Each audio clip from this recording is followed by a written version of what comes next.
Goku finally understood the application of the power of the gods. During the process of fighting against Yamcha, Goku finally integrated the power of the gods into his own body.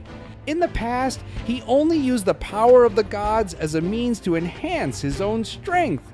But this time, he truly realized the greatness of the power of the gods. Goku, who had integrated the power of the gods, unleashed a burst of energy and sent Yamcha flying out, directly sending Yamcha into the universe. Goku chased closely. When he found Yamcha, his aura had completely disappeared and the evil aura on him was also gone. Just as Goku was about to take Yamcha back to Earth, a black shadow emerged from Yamcha's body and formed a huge shadow in the air. This scene made Goku can't help but think of Zamasu. Goku rushed towards the shadow again, but was instantly sent flying by the shadow. Goku came out of the sea. He integrated the destructive energy into the Kamehameha and shot it at the Black Shadow. The Black Shadow didn't dodge. As soon as the Kamehameha touched his body, it was directly absorbed by him. Goku was shocked. This guy could actually absorb the destructive energy. At this time, the Black Shadow also spoke. He said that he admired Goku very much. If Goku was willing to submit to him, he could help Goku restore the 7th universe, and he could also make Goku the master of the 7th universe. Goku asked him who he was. He told Goku that he was Deluga, the master of the Dark Universe plane, and the one who had just fought with him was the god of destruction of the 7th universe in the Dark Universe. While speaking, the Black Shadow released a powerful, imposing pressure, pinning Goku in place and making him unable to move. Deluga continued to speak. He told Goku that as long as Goku helped him do two things, he would help Goku restore the 7th universe. Goku asked him what his purpose was. Instead of answering Goku, Deluga asked Goku why, since he knew the Omni King and the Grand Minister, they were unwilling to help him restore his homeland when they could clearly do it with just a flick of their fingers. As for his purpose, it didn't matter. What was important was that he could give Goku what he wanted, and Goku also had something he wanted. Goku listened to his words and fell into deep thought. Then he spoke, asking why he should trust him. The Black Shadow said that trust could be cultivated gradually. To show his sincerity, he wanted to give Goku a gift for their first meeting. After saying that, he pointed his finger at Goku, and Goku found that his body was gradually growing bigger. Yes, Deluga restored Goku's body to its adult form. Goku wanted to stop him from doing this because doing so would change history, and their universe couldn't be restored. Deluga guessed his thoughts. He reassured Goku that the statement that the universe couldn't be restored if history was changed was just because those useless gods of destruction didn't have enough ability. As long as he wanted to, even if the Omni King eliminated the 7th universe, he could still restore it. Goku asked him if he wanted to replace the Omni King and conquer the universe. The Black Shadow laughed heartily. He had already ruled 17 universes. What was the point of having a few more universes? What he wanted to do was to lure out the guy behind the Omni King and take revenge. He would give Goku time to consider. However, he hoped that when they met next time, Goku could give him an answer. After saying that, the Black Shadow disappeared. And Goku also found that Yamcha's body had been completely restored. What was more surprising was that Yamcha actually knew everything. He gave a crystal to Goku, which was left to him by that Black Shadow. With this crystal, Goku could freely travel through the universe. Since Goku's body had been restored at this time, Yamcha went back to Kama House alone. He was surprised that Bulma looked so beautiful when she was young. Bulma didn't know what he was talking about and directly dragged him back into the house. And Goku decided to go and see Champa. After obtaining the crystal, Goku prepared to go to the 6th universe to find Champa. He infused the power of the gods into the crystal, and then he appeared on a planet in the 6th universe. This was a planet with a cyberpunk style. There were tall buildings everywhere. However, the rain falling from the sky had extremely strong corrosiveness. It stung a bit when it dripped on the body, but these pains didn't matter to Goku. This was the first time he had come to another planet in the 6th universe. Previously, he had only been to the planet of the God of Destruction.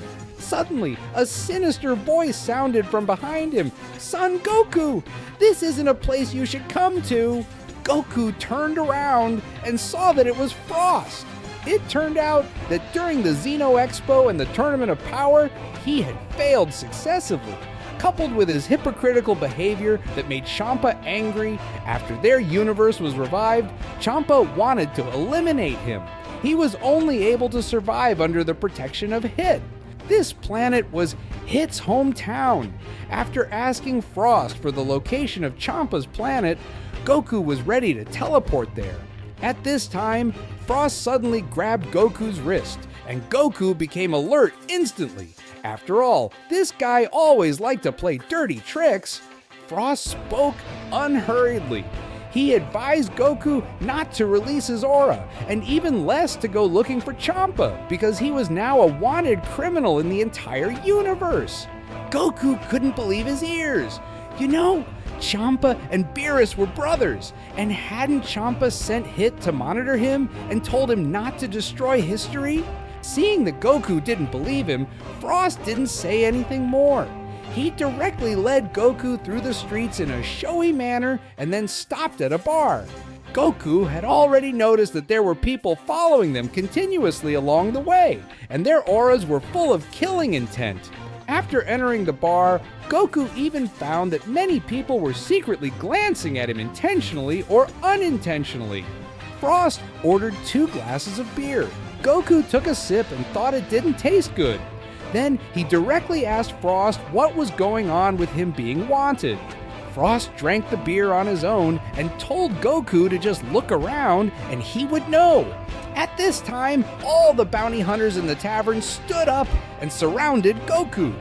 The bartender also brought out a glass of juice at this time and handed it to Goku. He said that if he came to their queen's bar and didn't have a drink, it would be disrespectful to him. Goku drank it all in one gulp, exclaimed that it tasted great, and said he wanted to have another cup. The bartender laughed and praised Goku for being sensible. After drinking this glass of juice, he could avoid getting beaten up. However, to everyone's surprise, after they waited for a long time, Goku didn't collapse. The bartender lost face.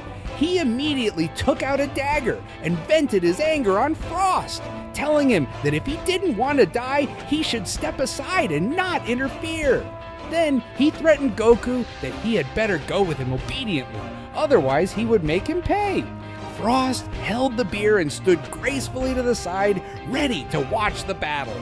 Although Goku was a bit confused, the gap between his opponents and him was too big.